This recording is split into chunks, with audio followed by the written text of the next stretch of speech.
নমস্কার দর্শক বন্ধুরা, তোমরা সবাই কেমন আছো? আশা করছি ভালো আছো এবং সুস্থ আছো। একটি নতুন ব্লগে তোমাদের সকলকে জানাই স্বাগত। সে ফাঁক দিয়ে সূর্য দেবতাকে দর্শন করে আজকের দিনটা শুরু করলাম।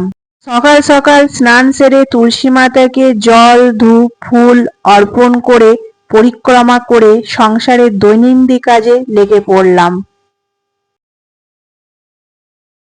তিতলি স্কুলের জন্য রেডি। আজ ওর পরীক্ষা আছে, তাই দইয়ের ফোঁটা নিয়ে বাবার গাড়ি চেপে বেরিয়ে পড়লো স্কুলে যাবার জন্য। আমিও কাজকর্ম সেরে বেরিয়ে পড়লাম মেয়েকে স্কুল থেকে নিয়ে কেকের দোকানে। আজ আমার বাবার জন্মদিন, তাই একটা কেক কিনে বাবাকে একটু খুশি করার জন্য। বাবার অভিযোগ কেউ নাকি তার জন্মদিন মনে রাখে না, তাই একটু বাবাকে সারপ্রাইজ দেওয়ার জন্য কেক নিয়ে নিলাম। বাড়ি চলে এলাম, রেডি হয়ে যাচ্ছি। আজকে একটা বিয়ে বাড়িও আছে বাপের বাড়ির পাড়াতে, একসাথে দুটো কাজ হয়ে যাবে, বিয়ে বাড়ি আর জন্মদিন।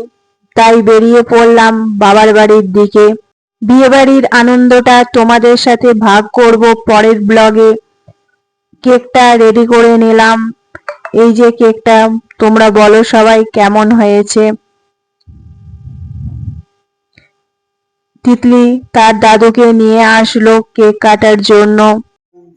Happy birthday to you, happy birthday two.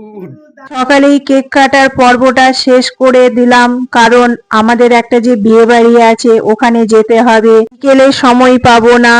তো তিতলি তার দাদুকে পায়েস খাইয়ে দিচ্ছে। কেক কেটে খাওয়ানোর পর্ব শেষ করে কিছু ফটো তোলা হলো। আজ এই পর্যন্ত। আশা করছি ব্লগটি ভালো লেগেছে। ভালো লাগলে লাইক কমেন্ট সাবস্ক্রাইব করার অনুরোধ রইল। আবার দেখা হচ্ছে তোমাদের সাথে আবার একটি নতুন ব্লগ নিয়ে।